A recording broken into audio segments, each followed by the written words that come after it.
Take a moment, just 10 seconds. Loosen your hands, breathe, and listen. What's holding you back isn't a lack of effort. It's an invisible vow you once made to yourself long ago. I am only worthy when I am trying. The psyche never forgets such vows. It turns them into orbit. Jung called the remnants of these forgotten oaths the shadow, all the emotions, desires, and vitality we once exiled in order to appear okay. But the shadow doesn't die when starved. It chooses for us. It steers us. It chases the illusion of security on our behalf. You call it trying. The psyche calls it repetition, and repetition is exhausting. More plans, more techniques, more doing, yet no movement. So if you've tried every strategy out there, maybe it's time to try the one thing you've avoided. Looking within, because someone else is waiting inside, not your successful self, but your authentic self. The truth is simple yet unsettling in front of us is the persona, the mask we wear to be accepted.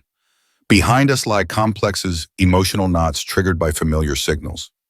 Between the two stretches, a psychic tension Jung named the transcendent function. When you want both control and peace, the psyche doesn't ask you to pick one. It invites you to bear the tension until a third path appears. A step guided by the self, the deeper organizing center beyond the ego. What you need isn't another tactic. It's a fundamental shift from chasing outcomes to reconnecting with the self. And in that return, you don't give up your goals. You simply stop needing them to define you. Letting go isn't laziness. Letting go is surrendering to a deeper inner order. I feel this emotion. I acknowledge that fear. I admit this desire. And so I no longer need to outrun them with productivity, performance, or relationships that only serve as substitutes. Practically, this journey begins with 3 profound Jungian tools. Recognize your complex loops, the pattern of trigger, emotion, impulse, and fallout. Engage in active imagination. Give a voice to the silence parts within. Discern between creative void and nervous system freeze, so stillness becomes fertile soil, not a black hole. If your chest feels both tight and open right now, that's a good sign.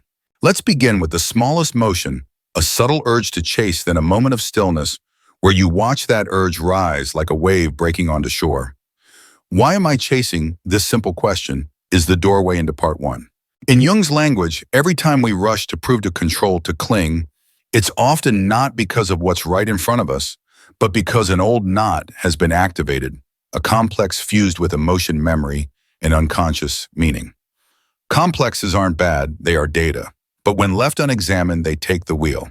You can spot them in the tightening of your chest when a text is delayed, or in the impulsive need to send one more message just to be sure. On the surface, these actions seem reasonable, but beneath, something in you is fleeing a familiar emptiness. Imagine someone like Ava, a smart, high-achieving woman with a calendar booked solid. Whenever a relationship starts to feel promising, a thread-thin pattern repeats. She scans for signals, performs stability, acts self-sufficient. But at night, a voice whispers, "If I stop trying, I'll be left behind." Her persona, Jung's term for the mask we wear, says she's an independent woman. But behind it, a complex shaped in childhood still believes love is conditional on performance. The more anxious she feels, the more she acts. Yet those actions suffocate the intimacy she longs for. The loop tightens, chasing creates tension. Tension triggers the complex. The complex intensifies the chasing. So how do we break the loop? Jung wouldn't tell us to suppress or to think positively. He'd invite us to observe the psyche like a naturalist watches a rare bird. Step 1, map the pattern. What sets it off? A slow reply. Rejection, a bank account dip. What feelings emerge? Fear, shame, rage. What impulse follows? To chase, explain, overdue. What's the aftermath? Disconnection, burnout, sleeplessness. Write down these 4 lines. You've just charted your unique chasing cycle. Something strange happens in this mapping. Your unconscious loses its grip in the dark because awareness shines a light. Step 2. Give a voice to the part that's been exiled, the shadow, not through preaching, but through active imagination. Ava closes her eyes, lets an image arise. A child sits on the porch clutching a heavy backpack, staring down an empty road. Ava sits beside her and asks, "What do you need from me, your adult self?" The child replies, "Stay with me even when I have nothing to show." That moment doesn't heal everything, but it gives Ava a micro action tonight. Instead of sending one more message, she places her hand on her chest and stays with the emptiness for 90 seconds, whispering, "I'm here," even when you have nothing to perform. In Jungian terms, Ava is shifting from identifying with the complex to relating to it. And when that relationship forms, stuck energy begins to thaw. Step 3. Discern the difference between creative pause and nervous system freeze. Creative void still holds a warm pulse. It's a stillness that sees. Freeze, however, is a collapsed, numb, foggy shutdown. Why is this distinction vital? Because many people call freeze letting go and then conclude, letting go doesn't work. To remain in the creative pause, you need a small but steady anchor. The feel of your feet on the ground, the hum of a fan, the scent of warm tea. From that anchor, you can observe the urge to reach out, to check, to chase, and choose not to act on it immediately. Tension held becomes generative. As Jung described the transcendent function opposing forces, I want to act and I want to stay. Create the potential for a third way, a micro-action aligned with your values, not your fears. Ava begins a 90-second practice before bed each night. 10 mindful breaths counting down. Name the feeling with no judgment. Empty like a hospital hallway. Affirm the need to be seen without performing. Choose one value-based action. Silence notifications for 30 minutes. Write 3 lines in a journal. Call a safe friend. No miracle, no overnight change. But something shifts. Ava no longer abandons herself to chase validation. Her goals remain, but they stop defining her worth. Her presence softens. Her relationships begin to breathe. If you feel both a tightening and an opening in your chest, that's a sign truth is touching your nervous system. Don't ignore that signal. Try this simple ritual after the video ends. Place your right hand on your heart, left on your belly. Exhale longer than you inhale. Whisper, "I'm ready to face the part that wants to chase." Then comment one sentence. What do I most often chase? This space isn't for fast advice. It's a mirror, a shared map back to the self. When you name your pattern, you tell the unconscious, this moment matters. And that right there is the beginning of integration. You might ask, but if I stop chasing, will things still work out? Jung would smile and say, that question comes from seeing life as a thing to pull toward you. Depth psychology invites a shift. Life is not a target, it is a mirror. What remains unseen in you will often reflect outward as the situations you encounter.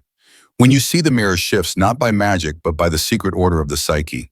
So part 1 isn't about proving a theory.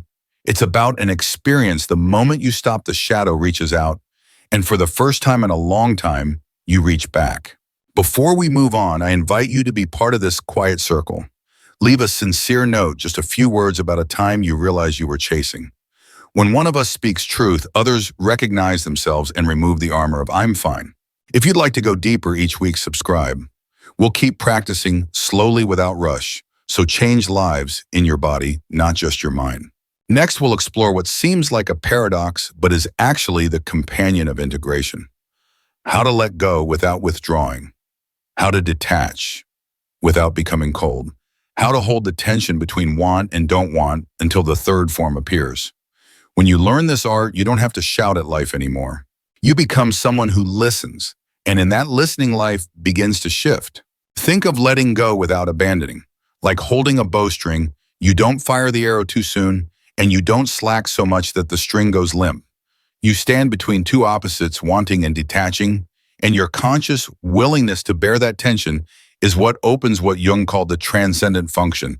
A third form appears not by force, but by inner maturity. Letting go isn't apathy, it's refusing to make reality obey an old fear. Dropping is collapse, letting go is stance. One line to remember, between holding and releasing, there is an arch stay long enough for what's true to reveal itself. Let's return to Ava, but in a different scene. After a good date, she feels the urge to secure it with a chain of texts. She sits down, hand on heart, slow breath, and asks, if I don't grip what remains. Behind the urge is a quiet space, cool, but not hopeless. She writes, I desire intimacy, but I won't trade my self-respect. Then she chooses a micro-action. Wait 24 hours before replying to see whether the desire is genuine or merely chasing fear away. During those 24 hours, she checks 3 self-care points: decent sleep, a warm meal, a kind phone call. The result isn't he texts immediately. The result is a shift she still wants, but she's no longer dependent. When desire stops patching a hole, It returns to its right size, proportionate, adult, dignified. And Alex at work, he set a 24-hour SLA for replies, but what changed wasn't just process. Alex learned to sit with the feeling of being less valuable when he hasn't answered right away. A small card by his monitor reads, "I don't prove, I choose." When the impulse spikes, he opens his calendar and protects his deep work block instead of chasing every ping. Letting go here is gentle discipline, respect for both the work and the nervous system. Keyline detachment isn't lack of care. Detachment is sustainable care. You might ask, how do I tell? Letting go from freeze is when the body flatlines, no sense of feet on the floor, no ambient sounds, no warmth available. Letting go is different. Your senses are still online. You know where you are. You can still choose a tiny, values-aligned action.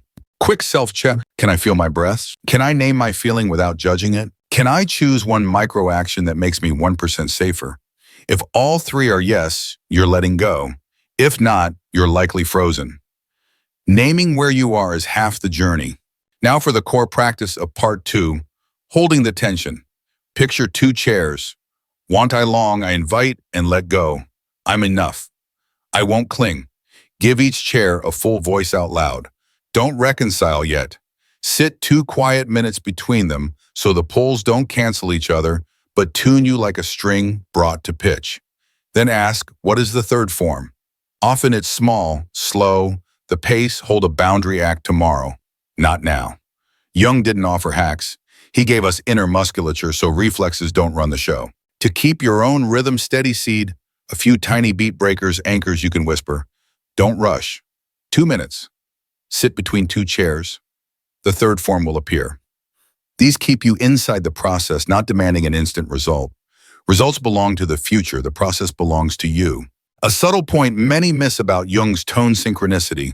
When you truly let go, right time, right place signs sometimes arise a call you didn't plan an opening, you didn't wrestle for. Don't label every coincidence a gift from the universe, and don't reduce it to random noise. Treat it as feedback from life responding to a less compulsive state. You still make effort, but it loses the scent of desperation.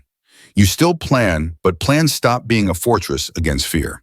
To keep letting go from sliding into avoidance, use responsible language. Not, I don't care, but I'll review this at 9:00 a.m. tomorrow. Not, whatever happens, but I did my part today. The rest can approach in its time. Not, I'm done caring, but I care enough not to betray my body. This isn't magic talk. It recenters you where clear choices happen. Now a container ritual perfect for fast-paced lives. Choose a small object, a box or jar. Write your desire in one short sentence. Place it inside and say aloud, I'll keep sowing my part each day. The sprouting belongs to life and time. Set one daily review window, IG, minutes at 5:30 p.m. Outside that window, when the urge surges, touch the container, exhale and return to what's in front of you. This isn't superstition, it's disciplined detachment. Give your desire a home, not a throne. You're not doing this alone. Join the community ritual now. In the comments, finish this sentence. My third form today is, then reply to the person above you with a single supportive line, no fixing, I see you. This pace is enough. As each of us names our third form, the whole circle learns to live between opposites without snapping. In the next part, we'll step into a quiet but crucial terrain, the creative void, how to rest in silence without falling into a black hole, how to read signs of progress when nothing outside has changed, and why meaningful coincidences tend to appear when you're safe enough not to cling. If today gave you one small third form, stay with it. The next section will give it a wider breath until the rhythm of life and the rhythm of your psyche begin to line up quietly, steadily. The creative void, how to sit in silence without falling in. Picture yourself at the edge of a night harbor. No wind, no crashing waves, just faraway lights.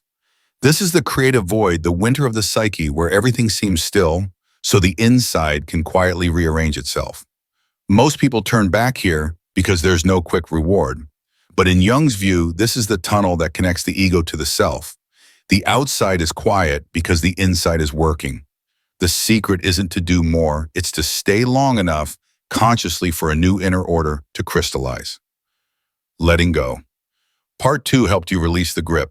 Part 3 teaches you how to live in that quiet without slipping into a black hole. Point 1. The body is the pier. The creative void isn't paralysis. Your senses are still online.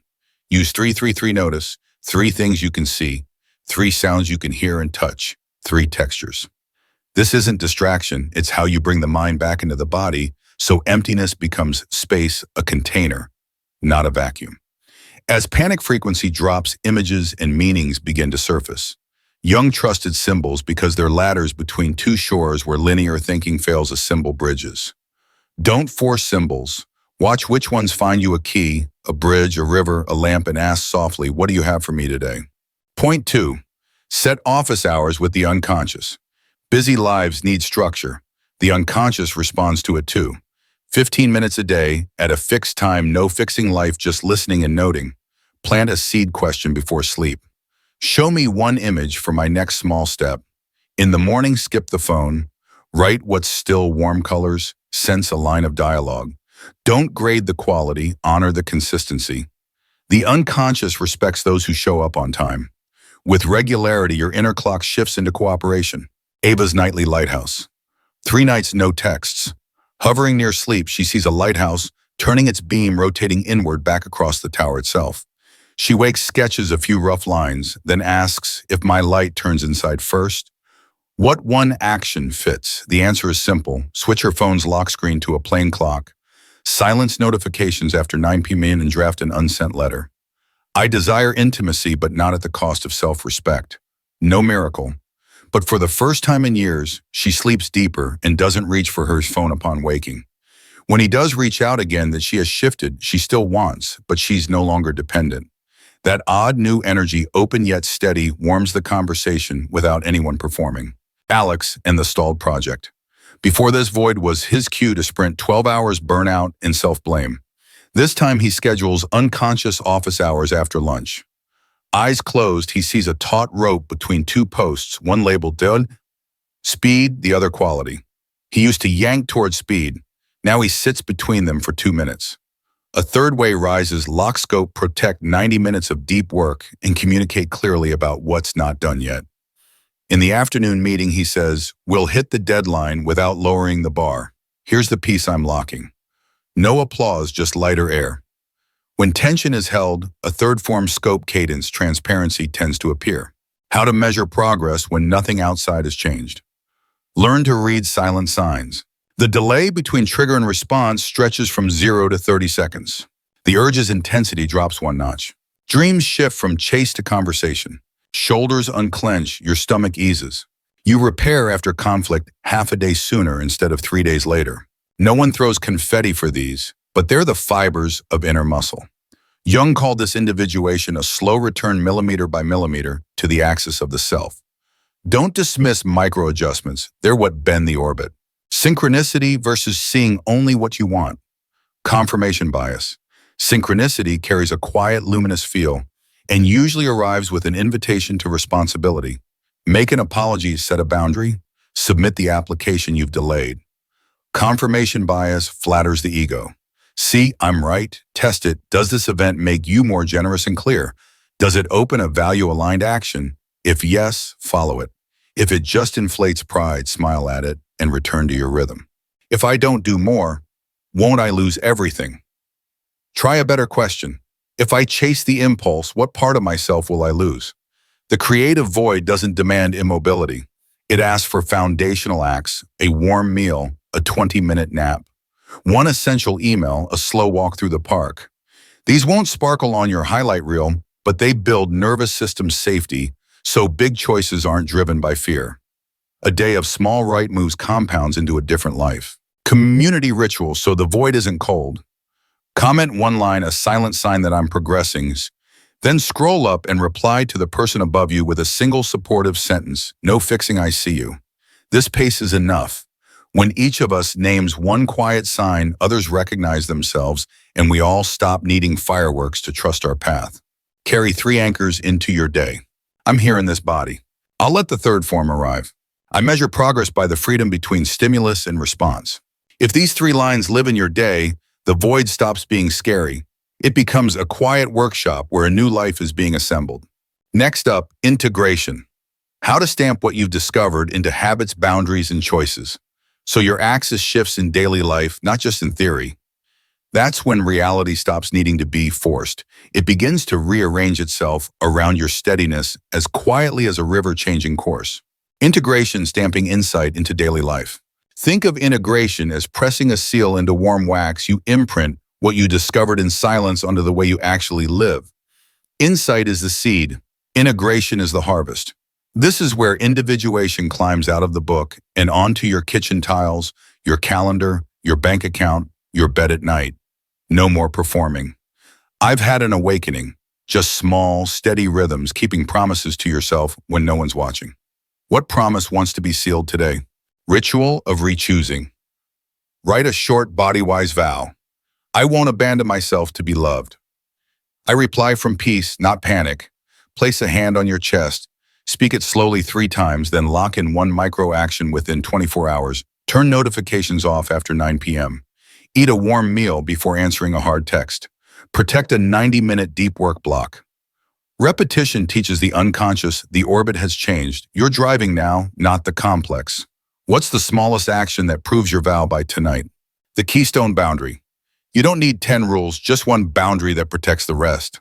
For many, it's no work replies after 9 p.m., no serious talks when I'm depleted, no long explanations via text.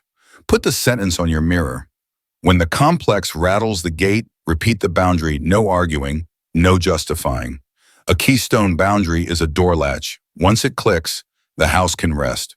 Which single latch would calm your whole week? Animus/animus pact, eros and logos at peace. If you tend to overcare, schedule an animus day, finish one lingering task, write a budget, plan your week. If you tend to over-control, book an eros hour music bath, slow walk, screen-free dinner. Don't pick sides, marry them inside. Structure gives tenderness a home. Tenderness reminds structure of its purpose. Which side in you needs a date on the calendar? Take back the gold ending projections. List 3 qualities you idolize in someone: focus, wit, calm, and 3 you despise: indifferent, boastful, vague. Ask, what seed of this lives in mom? Choose one tiny move that expresses your own gold: a clear email, a direct but kind sentence, one quiet breath before speaking. When you reclaim the gold, you stop clinging to pedestals and relationships get lighter. What gold are you ready to wear again? Dreams, letters from the unconscious. Don't just interpret images, obey them. Ask, if this image coached me, what would it have me do by 5 p.m.? Lighthouse turning inward. Change your lock screen, adjust your sleep window. Write the unsent letter. River changing course, renegotiate scope. When images author actions, you actually cross the bridge between worlds. What's today's smallest obedience? Ava's integration. She once chased intimacy with anxious reassurance. After learning to hold tension and live the quiet, she chooses a keystone. I won't treat loneliness with performance.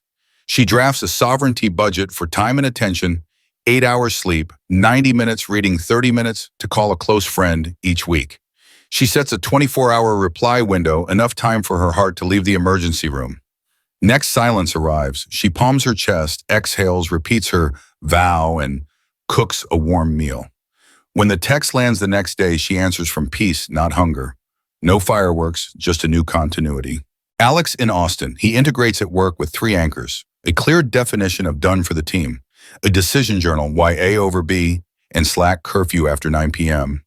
Before big meetings, he does a body roll call, feet on floor, back on chair, 3 long exhales. When tension rises, he repeats, I don't prove, I choose. The deadline doesn't vanish, but his shoulders soften, his voice steadies, and respect grows because he's consistent. Responsible language stops avoidance in disguise. Not I don't care, but I'll review this at 9:00 a.m.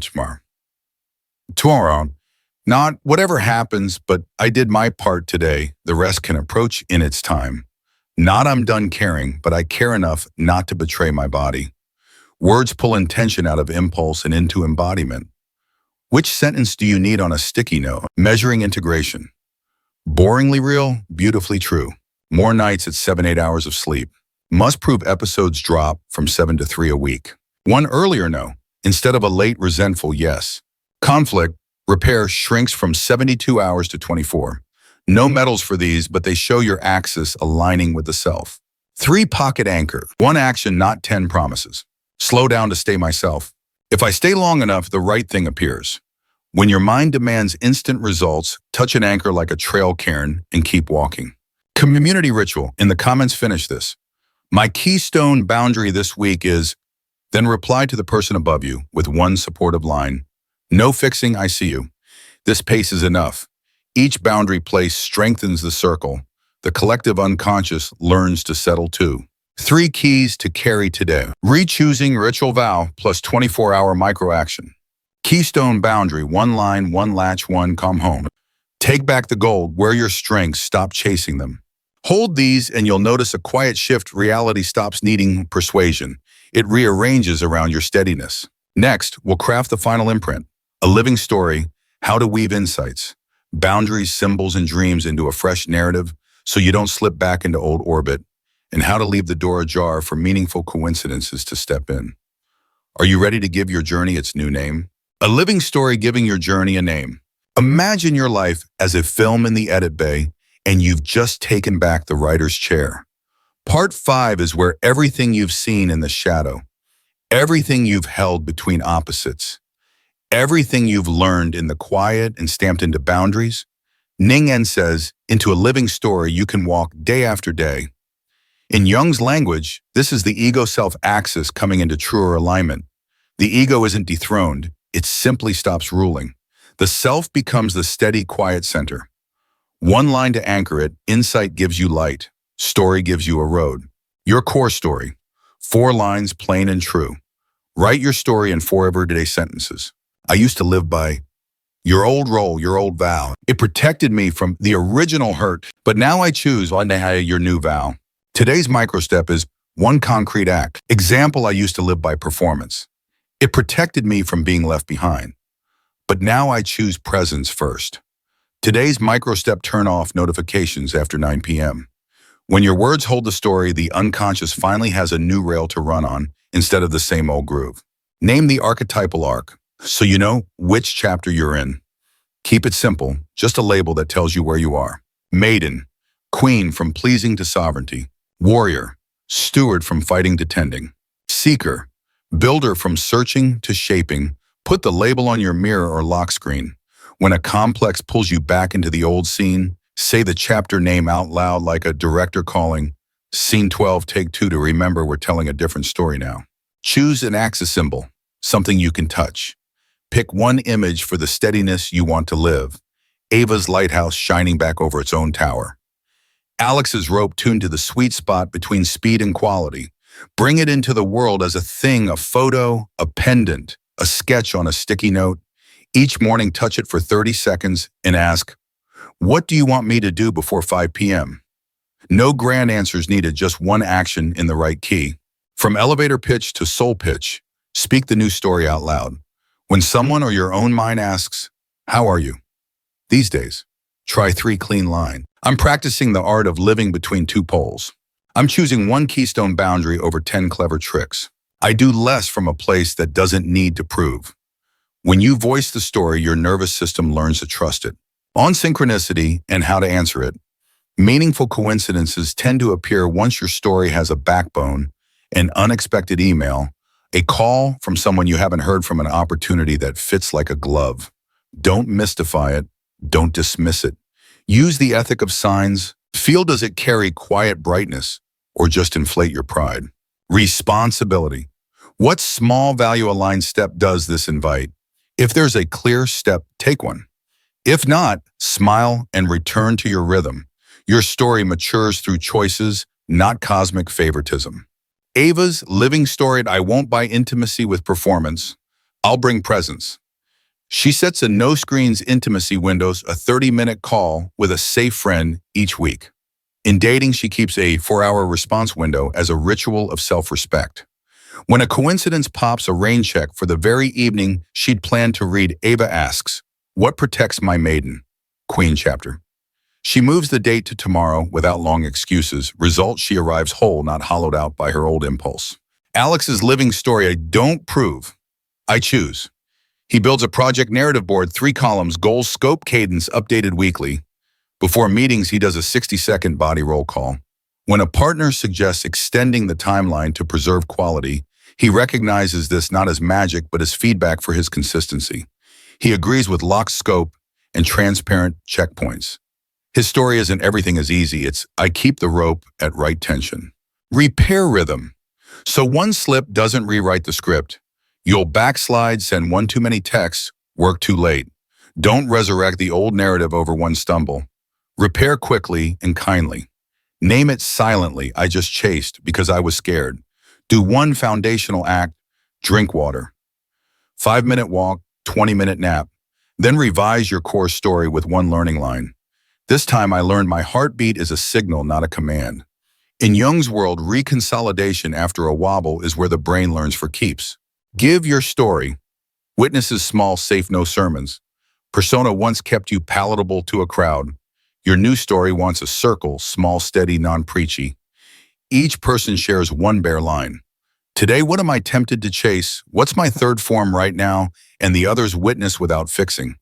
In a witnessed field, the collective unconscious changes. Climate breathing gets easier, and the new story takes root. How to measure a story. Human, not heroic. No dashboards, just 3 humane metrics. Freedom between stimulus and response from 0 to 30 to 60 seconds. Quick repairs per week from 0 to 3-4. Moments of presence, you actually notice a warm meal, a kind call, 10 minutes of reading. These small numbers are paving stones. Walk long enough and they become a new path. Community ritual. In the comments, write your 4-line core story. I used to. It protected me from. But now I choose.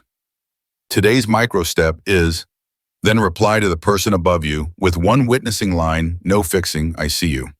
This story is worth walking. When many core stories are spoken aloud, we walk a road that's far less lonely across time zones together.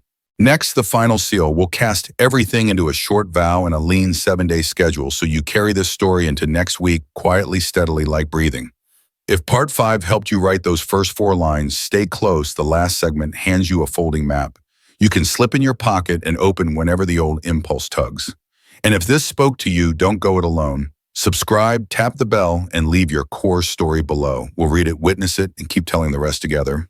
Take one deep breath as if you're walking back home to yourself. Across this journey, we open quiet doors. We named the shadow. We stood between opposites. We stayed with the creative void, and we sealed it all with boundaries and small, faithful choices. The ending isn't fireworks. It's a warm, steady hush. The ego stops proving, and the self, that deeper center, gently takes your hand. If you carry only one line with you, let it be this. I don't need to force reality to change direction. I change how I show up within it. When presence changes, the story follows. Tonight's pocket ritual. Light as a pebble. Write your 4-line core story on a note. I used to live by, it once protected me from, now I choose. Tonight's micro action is, read it slowly 3 times, hand on heart, then do one tiny act before sleep, silence notifications after 9 p.m. Sip warm water, draft a kind, unsent note. Not to impress anyone, to tell your unconscious, I'm back in the driver's seat. This is how trust stops being a wish and becomes a gentle habit.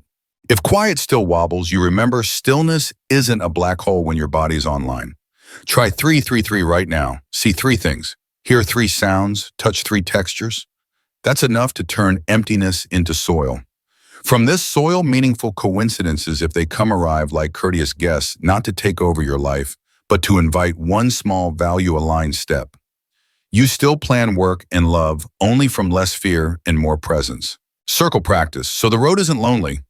Drop your 4 lines in the comments, short, honest, unpolished. Then reply to the person above you with one witnessing sentence, no fixing. I see you, this pace is enough. We don't need a noisy crowd. We need a circle that knows how to see. If you want slow, steady Jungian practices each week, subscribe and tap the bell. We're not chasing hacks here. We're building inner muscles so the unconscious doesn't drive from the dark. Your pocket vow for the elevator, the parking lot, the black screen. I won't abandon myself to be loved. I'll do less from a place that doesn't need to prove. Live with this for 7 days. When the old impulse surges hand to chest, long exhale, speak the vow, Then choose one micro action in the right key. No dazzling magic, just a river quietly changing course. When you close this video, don't close yourself. Walk slowly across the room, pour a glass of water, and let the new story stay with you. Unloud, unshowy, as steady as breath. If you need the map, again, come back. We'll keep practicing how to stand between two poles until the third form appears on its own. See you in the next video, where we'll turn this into a 7-day living schedule so your new story isn't just written, it's lived.